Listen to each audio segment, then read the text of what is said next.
Good evening and welcome to the Torpedo Facebook Live show. It is Thursday, January 27th.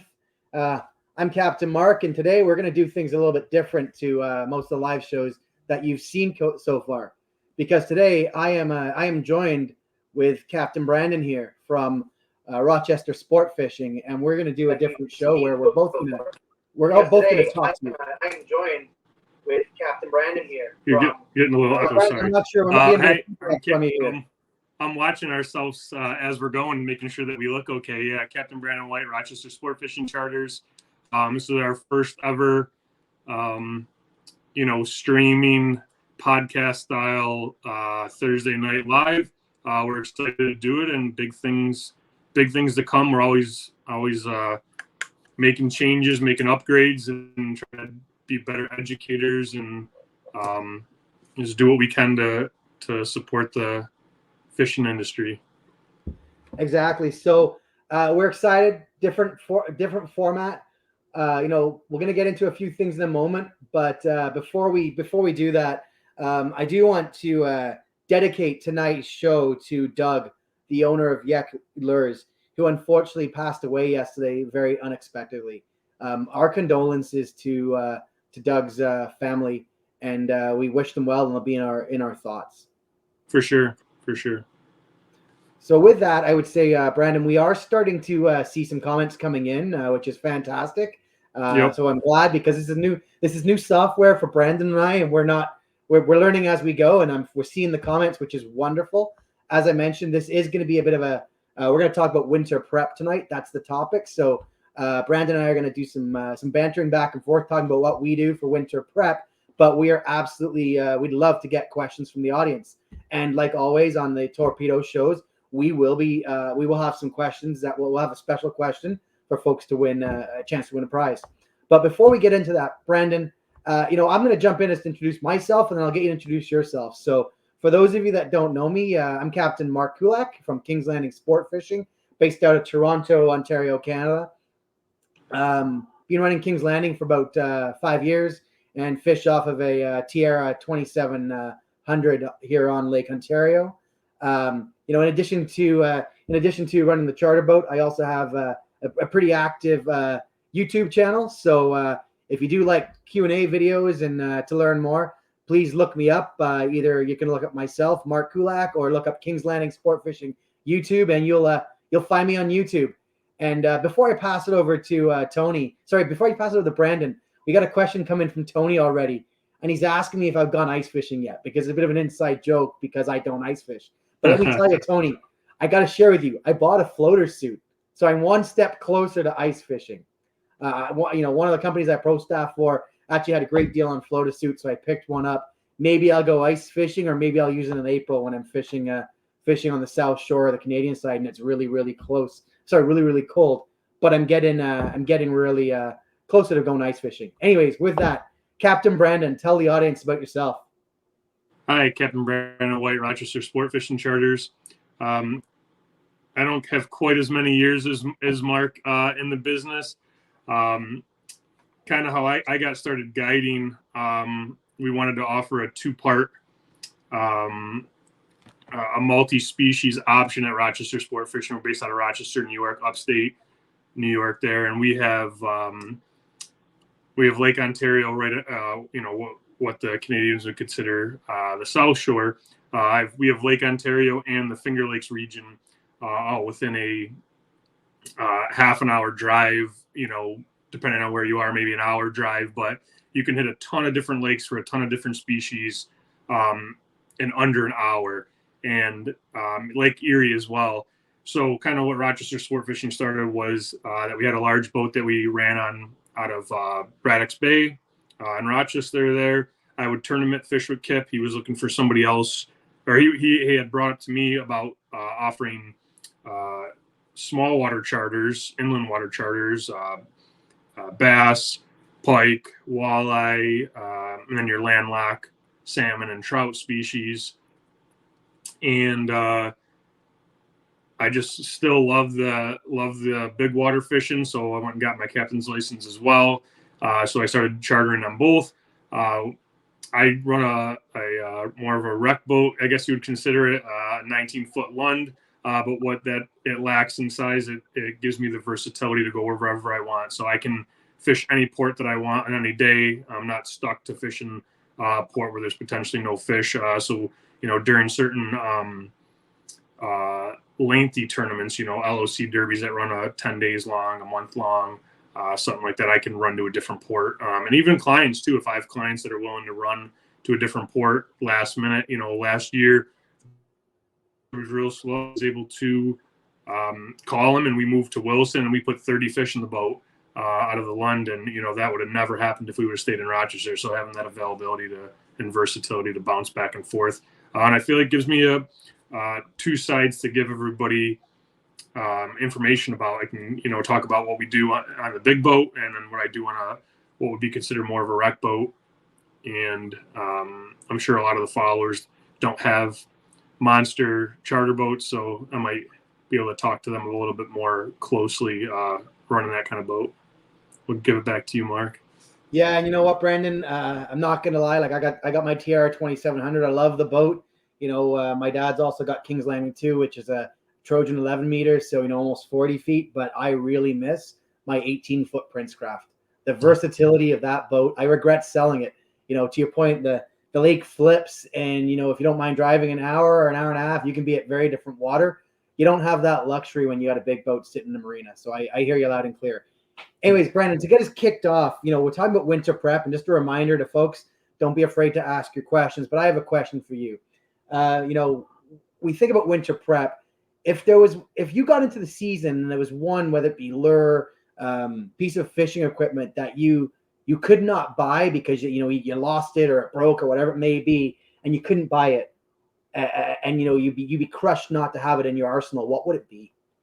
Yeah, so we were kind of talking about, me and Mark were talking about this a little bit pre-show. I was watching a podcast earlier today, and they were kind of talking about go-to baits. And, with all the shortages that we ran into last year, there's a potential that could happen again. And the last thing I want to do is not be with my confidence baits. And I think if I'm going in terms of a flasher, Hammer Time's my consistent go-to. I trust it. It's always in the water, 8-inch, 10-inch, and sometimes even that pattern, a larger flasher. And then if we're talking spoon, I feel like you can't go wrong with a carbon 14, either modified or not, and glow carbon 14. You got to have plenty of those. They always work. It's such a standard, but it's always working for us for all species. You can't not have it. And so those are mine. How about you, Mark? So it's funny you say that. So if you look right over my shoulder here, there's a carbon 14 hanging up right behind me. But for me, if I was to talk spoon, it wouldn't be the carbon 14, but there's some similarities. I run the hot fish spoons, and I got one here which glow with black dots. So very, very similar colors. If I go back behind me, I think I've got about 10 of these hanging up right behind me because I'm stocking up and making sure I got enough. And when I think about flashers, for me, it'd be a White Lightning. I'm not sure if you can see this.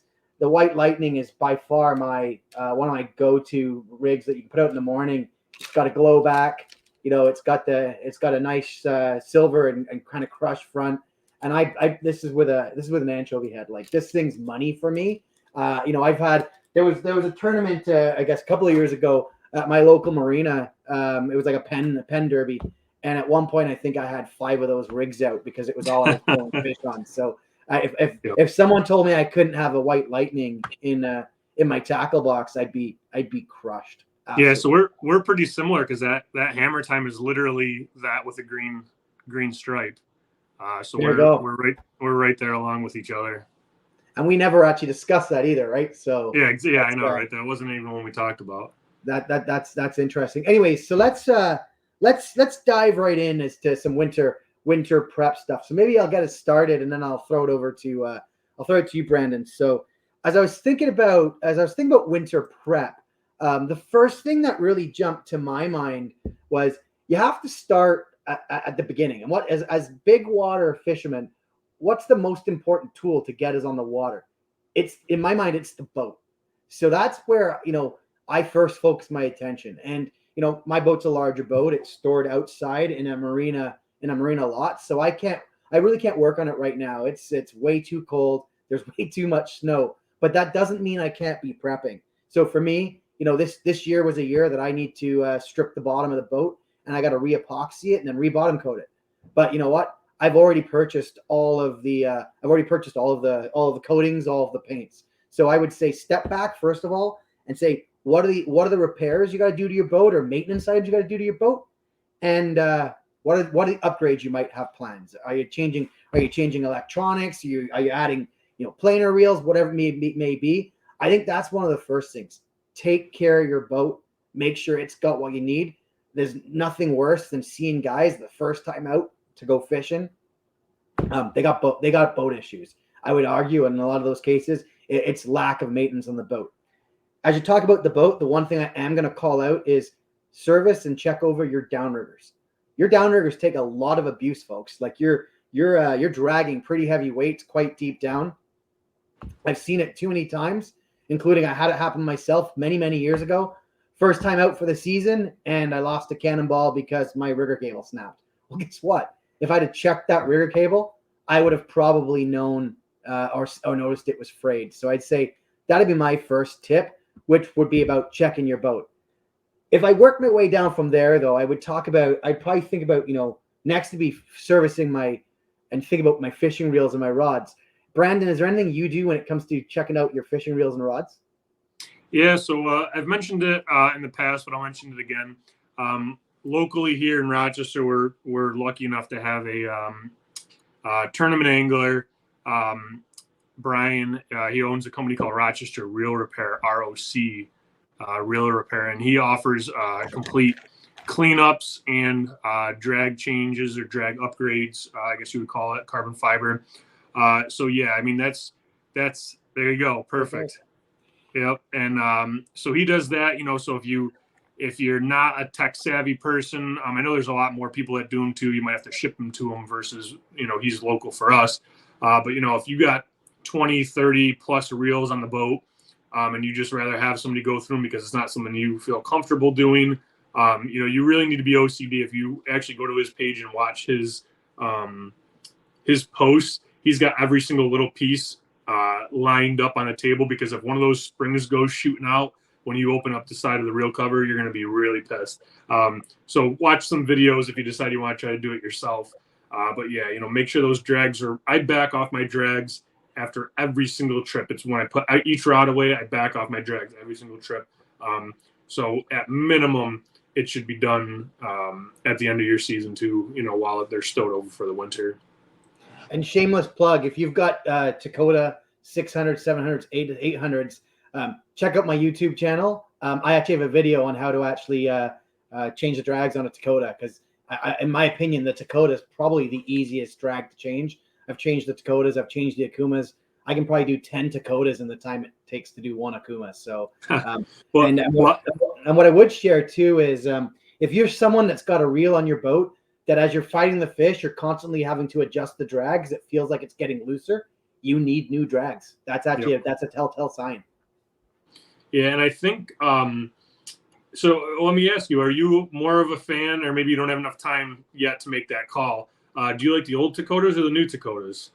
I only have the old ones, but I have used both. I've used both. I've just become so comfortable with the old ones now that I haven't made the swap. I've used them. I like the old ones. I've got oh my gosh, I've probably got a dozen 600s, probably 10 or 12 700s, and probably half a dozen 800s. So for me, I got the full line of Dakotas in the old style. We'll wait and see when they come out with the full line and the new ones if I make the swap. But I've got a lot invested in the old ones, and they work well, and they're all metal, so I like that. Yeah, and I'm hesitant to give up the old ones. I have a bunch of the new ones as well, but I'm hesitant to give up the old ones.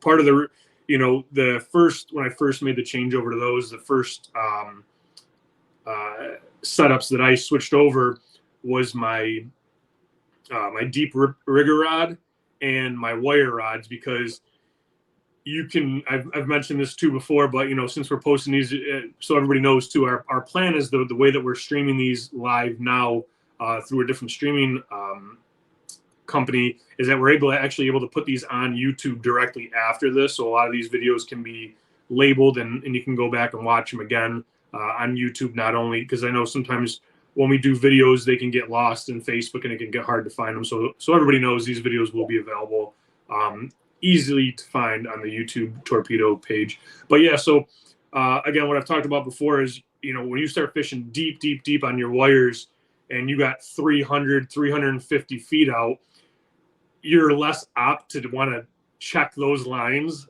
And I feel like with that high gear ratio on the new ones, it's way easier for me to check it. And then when it comes to the rigger, same thing, way easier to check it, number one, and then I can make up that slack line that much quicker with them. But I'm not giving up on the old ones yet because, the new ones have only been out for, I think 3 or 4 seasons now.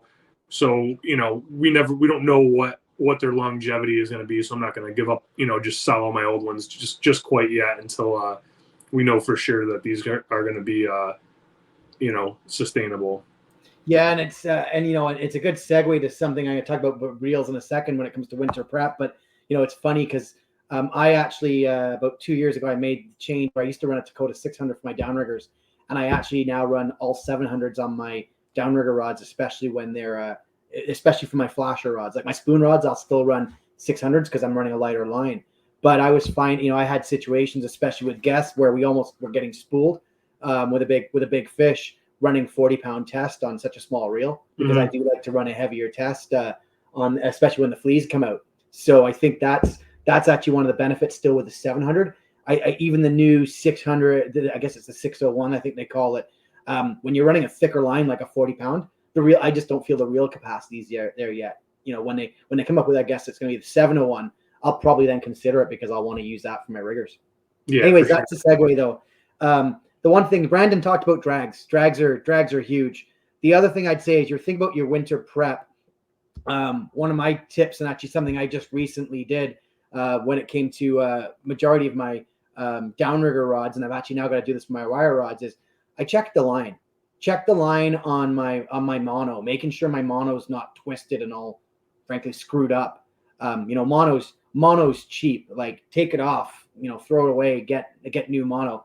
I got one of my fun mooching rods behind me. I just re-spooled that with a 40-pound Andy. So that's the first thing. And then again, with your wire rods, whether you're a charter captain or even a wreck fisherman, we all love fishing wire on our divers because it takes a lot of fish. But we all know there's downsides to wire, which is, it can break, right? You got to be careful with it. So, I would highly recommend checking your wire this time of year. If you start spooling it away and it's all twisted and mess, ripping it off until you can get nice clean wire. If you do that and unfortunately you've lost too much wire, that's when you want to pick up another spool and re-spool it. So I'd say that's another tip that I would really share when it comes to reels is changing the drags and checking your line, especially on your rigger rods and your wire rods. With that, we just had a question about how often do you replace your drags. I think it's fitting on this topic. Yep. I'll throw it to you, Brendan. How often do you replace your drags? So we on our main salmon boat, we do them every single year. It's one of those things where it's fairly inexpensive. I want to say that the drag kit is maybe around like $10 or $12 if I'm not mistaken. You can correct me if I'm wrong. I'm not sure what the Canadian price is on those. But I want to say that and even to pay to have them done is not much more money. So yeah, we have them done almost every year. The only on our main rods, I would say if it's a rod that doesn't get used very often, like let's say something like a 1-color or 2-color, it's mainly taking browns. It's mainly fished in the springtime. We don't use it a lot. Those probably will last, a couple of years before we switch them over, maybe even 3 years. But on the rods that we're using like nonstop, our go-to rigger rods, our wire rods, those ones are getting changed every year. And then the other one I saw was how often do you change the line? And yeah, you touched on that. I mean, mono's so cheap. Why not? And if I can make a suggestion too, I actually started using Yozuri makes a fluorocarbon copolymer hybrid. It's actually called hybrid, and it's $10 for 600 yards. So you can do at least two reels, if not three, depending on how you're using backer. And that's what I use, and it's worked great for me. And I've used some of them, on up to 2 years before I changed them out. But obviously, the more trips you run, the more often you gotta change everything. So I think if we're talking on a rec fisherman aspect, change your line every 2 years. If you don't have the money, do it every 2 years with the drags. I mean, honestly, that all depends on the reel too. I feel like a Dakota, if you're a rec fisherman and you're only a weekender, those Dakota drags should last you 5 years, if not longer. If you're using something a little bit cheaper, like maybe like a $50 reel or a $40 reel, and you're trying to use them for kings, you might have to replace them every year for on a rec fisherman aspect. Yeah, I agree with you. I'd say most of my drags, I get about 2 years out of them, except for my diver rods. Diver rods take a beating, and I change every year. We've got tons more we could talk about, but we don't want to keep this too long. But I think what we may take this now is further down the line when it comes to we talked about the preparation on the rods and reels and the boat. I'm going to talk a little bit about rigs first, and then I'll pass it over to Brandon to kind of get his thoughts. But when it comes to winter prep, there are some other things that I think are really, really important, and I don't think enough people do it. And that is checking your rigs. I got buckets of all my go-to rigs here. I've got a Spin Doctor fly, but literally in the winter, I will take every one of my rigs, I will unravel it, and I will take my fingers and I will run them down the leader, as well as check the hooks to make sure I've got no nicks in the leader and make sure my hooks are sharp. Like that is one of the simplest prep items you can do. And honestly, too many people don't do it. I remember many years ago fishing a tournament, and different people on the team or on the boat, and someone brought some rigs on the boat, and next thing you know, we get a fish and we lose a fish. We put the rig back out, we get a fish and we lose a fish. Put it out a third time, we get a fish, we lose a fish. And at that point, I'm getting really frustrated, and it's not my rig. Go to check the rig, and guess what? That hook is dull. Absolutely dull. So, and this was an early season, right? So checking your hooks, making sure things are sharp, checking your leaders, like, to me, those are probably the two most important things you can do when it comes to preparation in the off season. Whether you're a charter guy, whether you're a recreational guy, we've all got, excuse the pun, boatloads of flashers, boatloads of rigs, lots of things tied up. I think that would be one of the, call it number one and the number two things that I think you should check. Just a reminder, guys, keep your questions coming in. We will answer them in a moment. But Brandon, anything you do to kind of prep for the season, whether it be with your rigs or anything else, as you're itching in the off season? Yeah, for sure. I guess one thing I wanted to bring up too is I feel like a lot of people don't they don't realize how, I mean, it, but you almost don't even put it into perspective of how harmful the UV sun rays are on your gear, and they can beat up your gear. Especially if you're somebody that keeps your boat exposed outside, whether it's at a dock or at your house, depending on what it is. But one of the biggest things too, I think people don't realize is, we like to run a lot of rubber nets or rubber coated nets, and those nets aren't going to break unless the biggest time they break is when they're beat up by the sun. That goes for your line too. Your line that's most exposed is going to be your most frail line. So if you are somebody that keeps them out there, on top of your boat, or in an area in your boat where they can get beat up, pretty much anything that's going to get hit by the sun can get beat up. So yeah, checking, we retie all our leaders constantly, and we have backups to save ourselves time. Same thing, hooks. I go through pretty much every single one of my baits, and check the hooks at the beginning of the year. I set aside, my go-tos, my non-go-tos. One thing too, we were talking about nicks in your line. I think one big thing that we forget about is your eyelets. Checking your eyelets on your rods, especially your last eyelet. If there is a nick in that eyelet, every time that line goes through there, it's going to damage the line itself.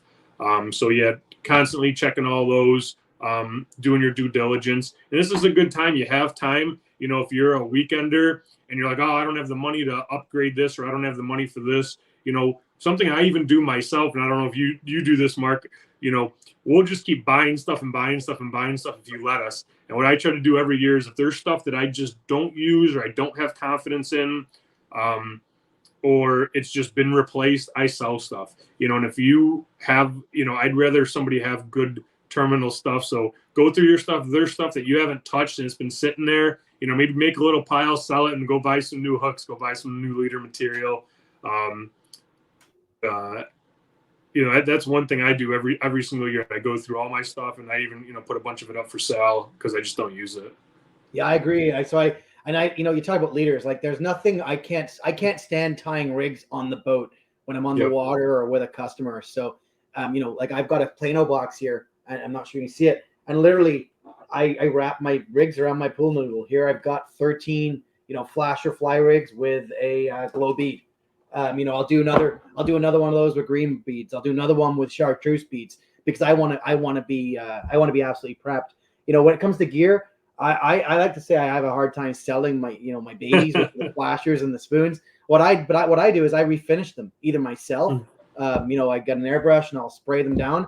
But there's also a number of companies that sell tape cuts and stuff. So if I've got something I won't throw in the water because I'm not confident in it, I will make it something that I'm confident in. So there you go. That's another thing that you can do. Okay, Brandon, we got a bunch of questions coming in. So let's shift gears. This has been great though, and I've seen we've had some great questions coming in and some great comments. So we'll work through them. But the first question, I'm going to actually get you to answer it, Brandon, first, because you'll have the U.S. perspective, and then I'll answer the question because it'll be with a Canadian perspective, because the answer is actually different, I think, depending on what side of the border you're on.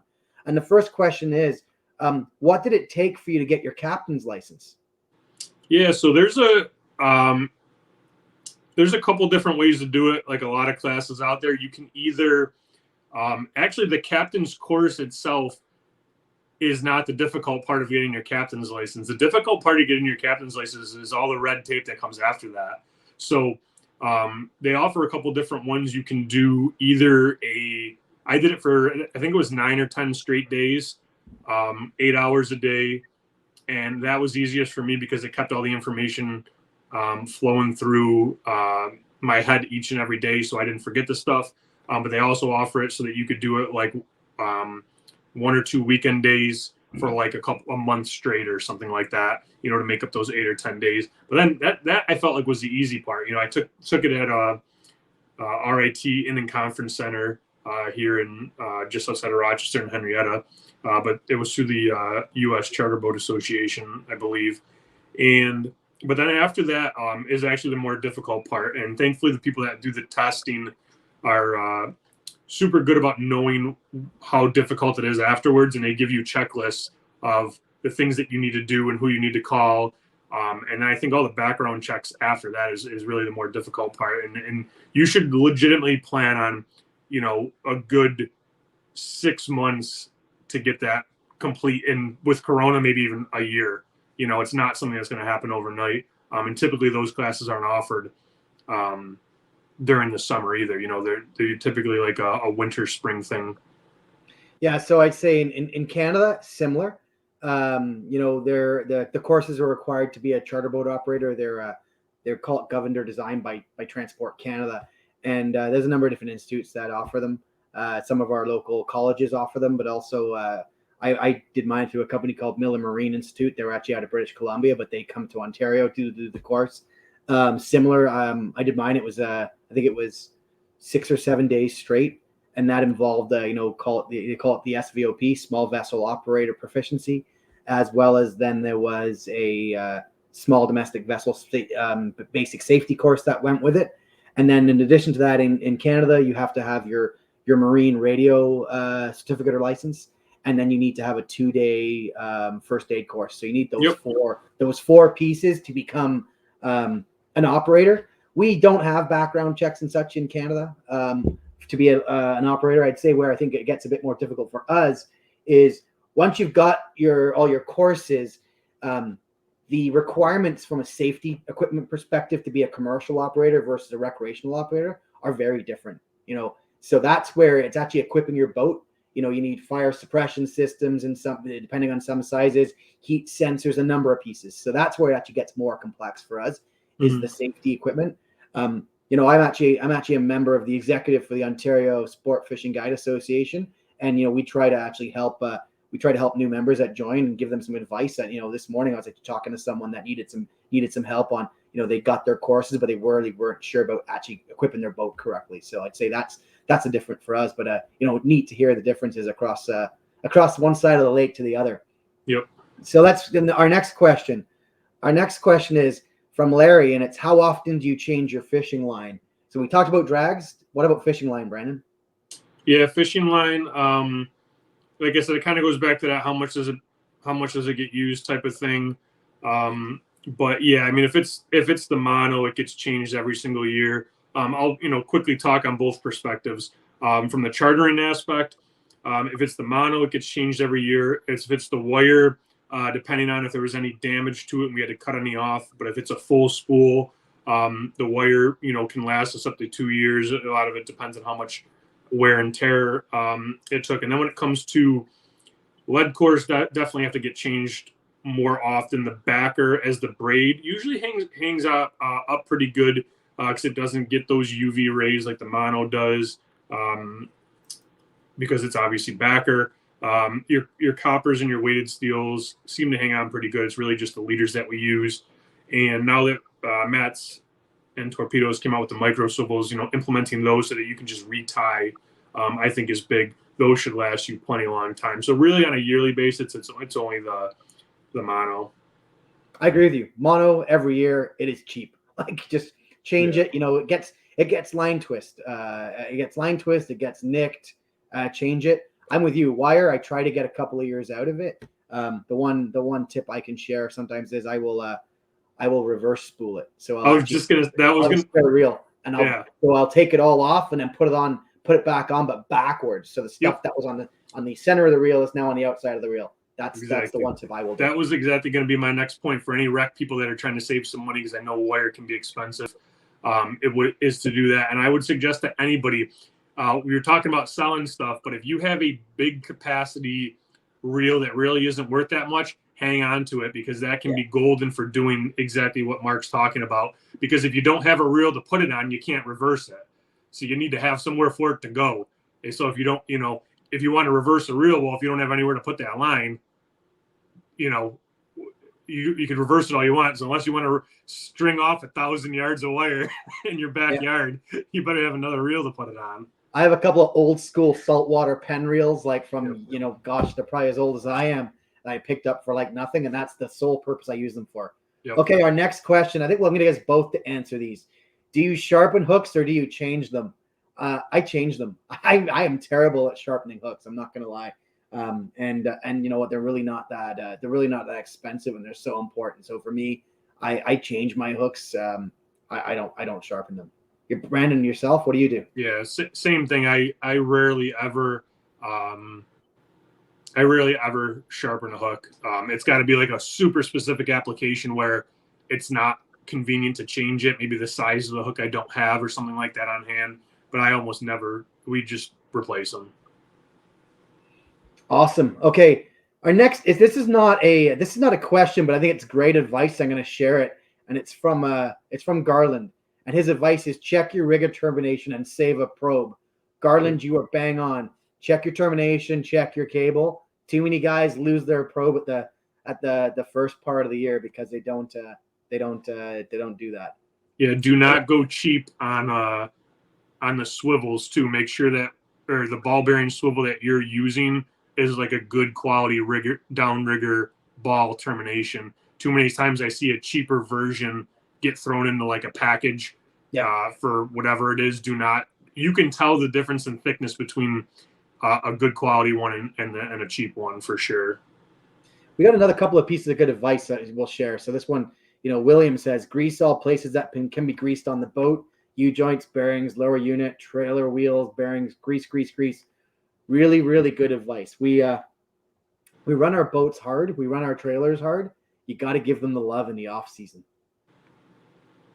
Another comment I'll share, because I think this is great sharing from our audience as well. James talks about check your safety equipment annually. I agree, James. I don't know about you actually think it's the same in the U.S. with things like flares and stuff. They're time dated, right? Like, and I know in Canada you get stopped with expired flares. It's not a cheap ticket if you do. So yeah, I think it's really good advice to check your safety equipment, because A, it can save you money from a fine or a penalty, and B, like, it could save a life because that safety equipment's there for a reason. Yeah, and going back to the captaining and chartering, depending on what bodies of water you're on too, that's a yearly check and requirement for different bodies of water. So I have mine checked every single year.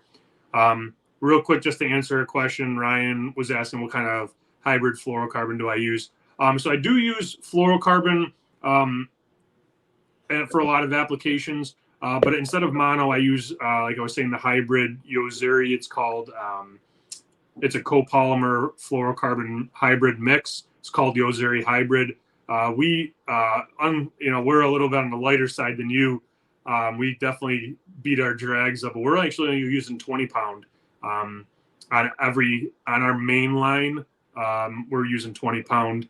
And then, if you're somebody that can't afford fluorocarbon, or I'd rather you not go cheap, because, we run 50 foot on all our lead cores, on all our weighted steels. We're tying up tons and tons of pre-rigged dipsy, lines. You can use that for that, and I've had success with that as well. I've still caught plenty of fish with that fluorocarbon hybrid. And like I said, it's only about $10 a spool, so you buy one spool of that for $10, and it will last you way more than you can ever imagine for all your pre-rigged leaders and your leaders that are actually on your rod. So if you need to save a little bit of money, or you don't have the money to buy a ton of fluorocarbon, which can get expensive, that's a good alternative option. Sorry. Yeah, and I'll jump in because I'll give you my perspective too when it comes to fluorocarbon. So when it comes to, I use different fluorocarbons depending on the purpose. So when I'm running my spoon rods, or if I've got a lead core that I've got rigged up for a spoon, I'm running this. I'm running the Torpedo 20 pound test.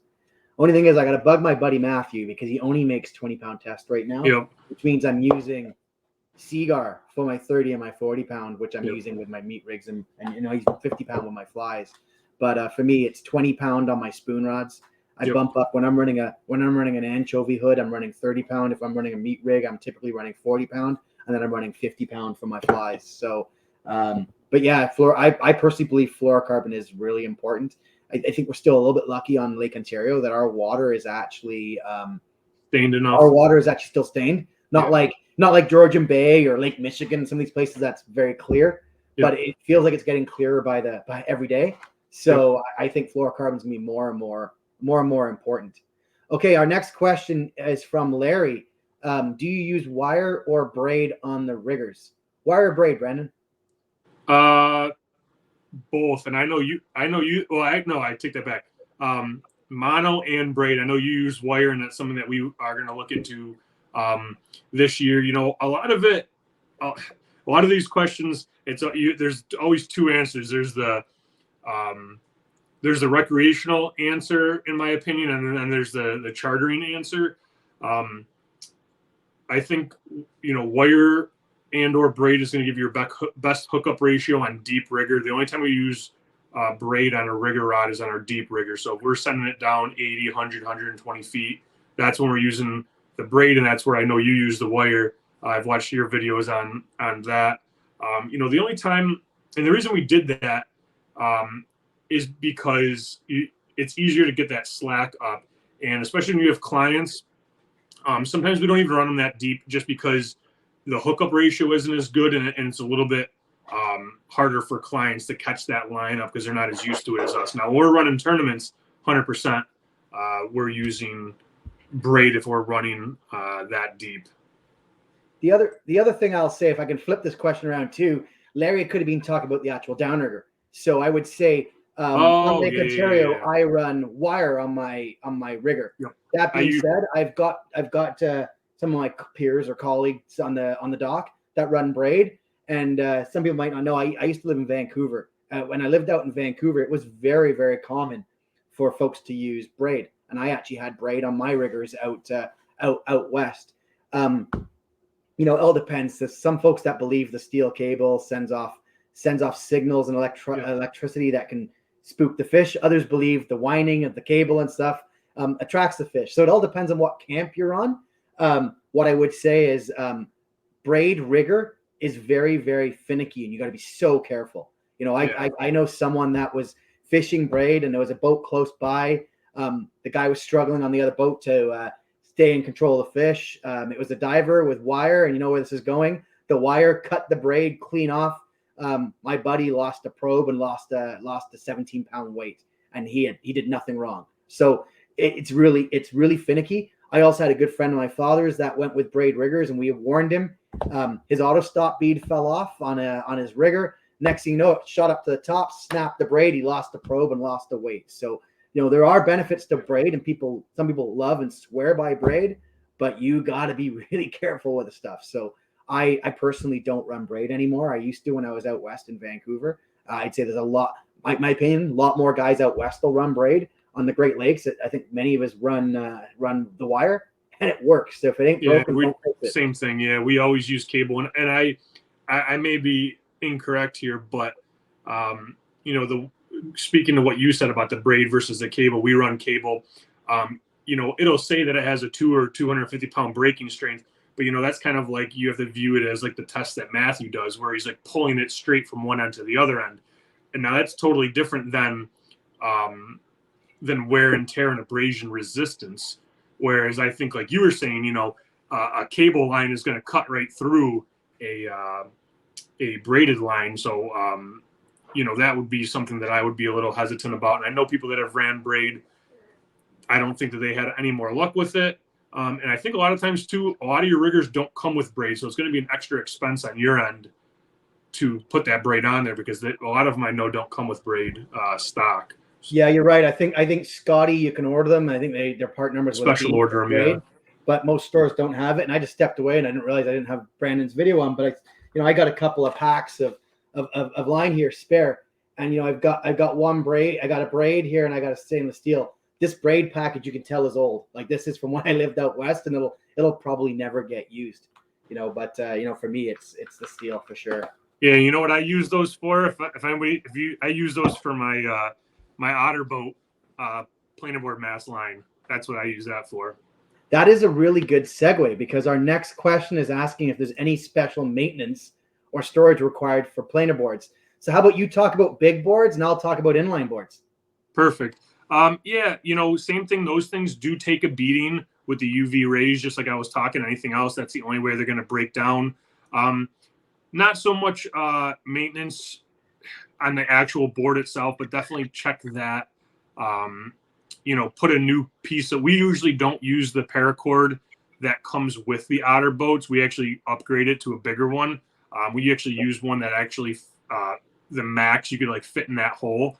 So we use a bigger paracord and retie that. And it gives us, if anybody's ever tied that otter boat line, it's not like you don't have all big variance when you're tying that thing. Like, it is tight. So by putting your own on there, you got a little bit more leeway to tie those knots and make them how you want. And then the big other thing to check is your keels, your single and double keels. Those lock washers over time will beat down into the the material that the otter boat's made of. So keeping an eye on those. If you bought them used, make sure that you use stainless steel equipment too, because I've seen some before where they're rusted out because they didn't use stainless steel. So check those, because if those break right through and you lose that keel, you're not going to be happy, because those are expensive. And then you can paint them.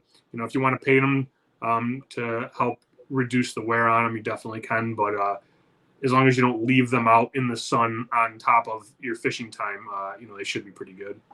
Okay, so I got a question now for you, because you mentioned it.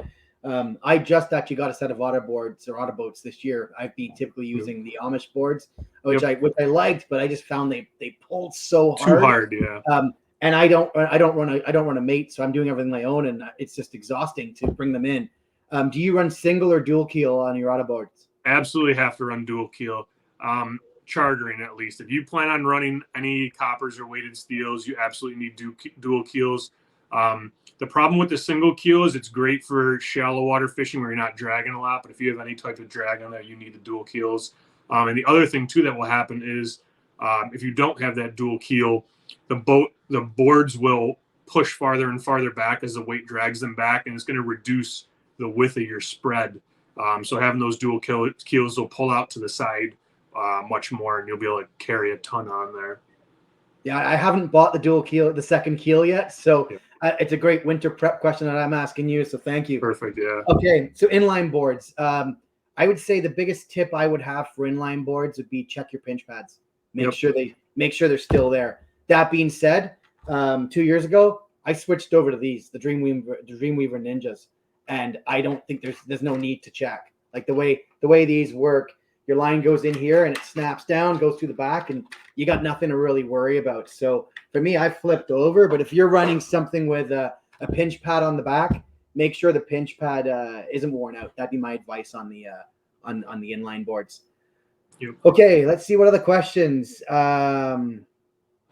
Okay, this one actually a great question. I can answer this one because I absolutely do this. Have you ever tried lead core behind the downrigger for more depth? Short answer is yes. A lot of us call that the secret weapon rig. Yep. And you know what? I'm going to be honest. You can do this with lead core. You can do this with weighted steel too, where you'll actually take lead core and you may put a 2-color. So you'll have your regular mono. You'll put a 2-color of lead core, and then you put your a leader, and then you put your spoon or your bait or whatever it is. And it's really amazing and excellent for those days where the fish are spooky. And they get spooky of the cannonball and the boat, and what that does is you've basically got that bait anywhere from 5, 10, 15 feet depending on how much lead core or weighted steel you have behind. I think Ryan just said it's stealth, and you're absolutely right. So I've actually got one rod with a 2-color, and I've got one rod with a 50 weighted steel that are actually my weighted steel. My secret weapon rigs. So absolutely yes, give it a try. I got a buddy of mine too, charter captain. It is like his go-to. He's got his go-to is a secret weapon rig, and he'll run that with his flasher, meat, flasher, fly, no problem at all. So we're gonna something else that's really cool about this new StreamYard that we're using is its availability for us to show you all videos and pictures as we're talking. So I don't have this set up on my laptop, which would make it easier. I'm going to make some adjustments. But I just sent a couple pictures to Marc, see if those come through. Not sure if you can see those, but while I'm telling the story, maybe you could post those pictures for me and we can give it a shot to see if that would work. We were fishing a tournament last year, and we were just into these under 20-pound fish, just 15 to 18 pounds over and over and over and over again. And we knew that we needed a kicker to put us in a place, and that's what we did. We ran a secret weapon rig, 2-color.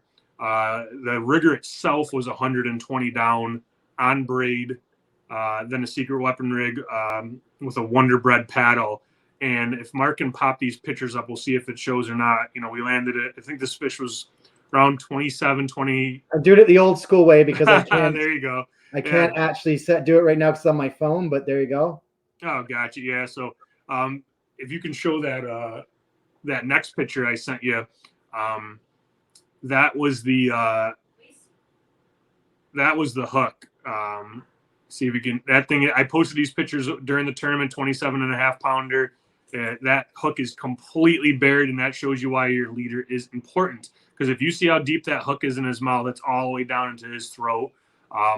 That leader is important not to be nicked, and you can tell that was a secret weapon rig. The big thing to say about that, though, is if you're going to do it, at least from our experience, be very careful when you're making your turns when you have one of those out, because you do not want that thing with all that line to catch your wire. Okay, or another rigger. Okay, we got two questions. One's gonna be for you, and then one we'll maybe both answer. But I've got a question here from Bill. What is your favorite downrigger clip? There are a lot of different ones on the market. Bill, I'm gonna speak for myself. I run the Blacks clips. Like that's it for me. The Blacks clips, or I've got these ones right here. Actually, I was playing with last year, and I'm gonna probably run more. I've got the I think these are I can't remember if these are Chamberlain. These actually have a release on. They're like a Blacks, but they actually pull you. There's a tension which pulls out. So if you get shakers, they'll pop easier, but the same style as a Blacks. That's what I use. When I was out west, I ran the Scotty clips, but I had someone introduce me to Blacks clips when fishing on someone else's boat, and I have never been back.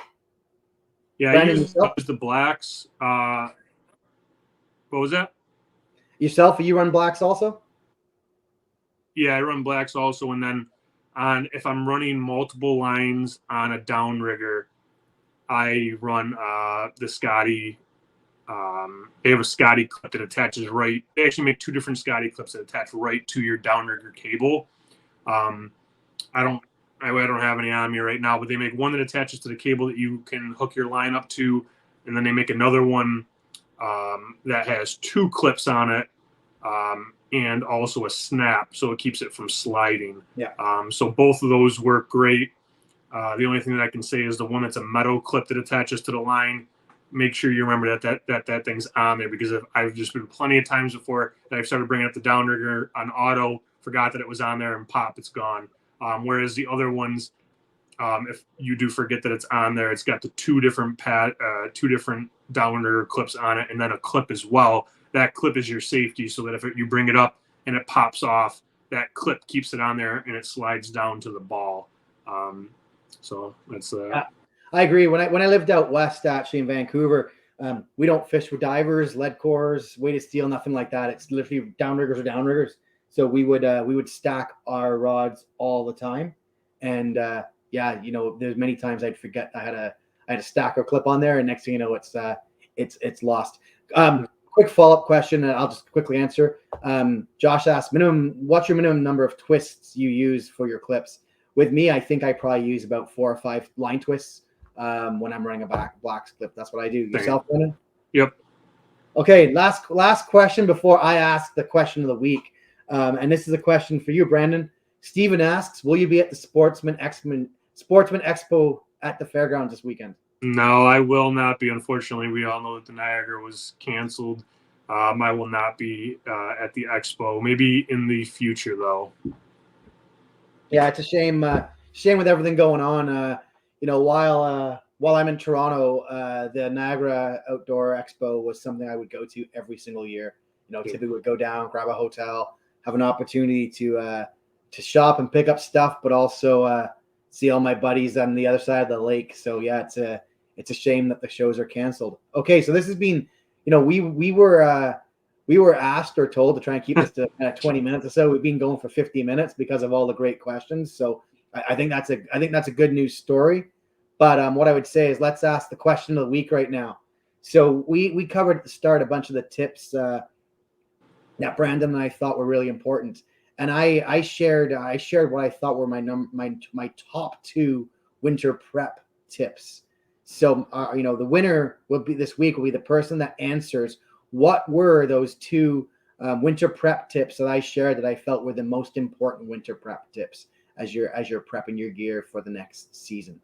So that's if you can comment on this thread, Ariane will go through and look at the comments from the folks, and we'll pick a winner, and we'll go from there. I see questions coming in. I see answers coming in so far. Not the exact answers yet, so we'll see what happens, but keep them coming. But a big thank you for everybody everyone that joined today. I hope you like the new format, where we are still working through the kinks with this technology, but I think we did okay for the first time. So thanks so much, folks, and we look forward to next week's session. I think actually Brandon's leading next week's session, and I'm not sure yet who he's going to have as his special guest. We'll see. We had a good success with this. I think one of the other things too, while we're waiting for some answers to come in here too, is O-rings. Don't forget about O-rings. One of the biggest things that I think happen is either when you're upgrading hooks, changing hooks, et cetera, that O-ring can start to widen, and eventually that hook will make its way off of there. And it typically is going to happen when you have a fish on. So making sure you're replacing your O-rings. A lot of times they get rusty. All that can deteriorate. I believe I want to say the ones that I buy are through Owner. They're size 5 and size 7 for stick baits and or spoons, depending on if it's a mag or a standard. But I'm pretty sure those are the correct sizes for those. If you're replacing, make sure you replace your O-rings as well, or at least take a peek at them. Yeah, O-rings or split rings. Yeah, I agree. Like they are really important. I think I buy mine bags of 200 or 300 at a time. Yeah. Just because it's like anything. Don't leave your spoon box there all winter. Like check it. Make sure if they're rusty, if they're dull, change them.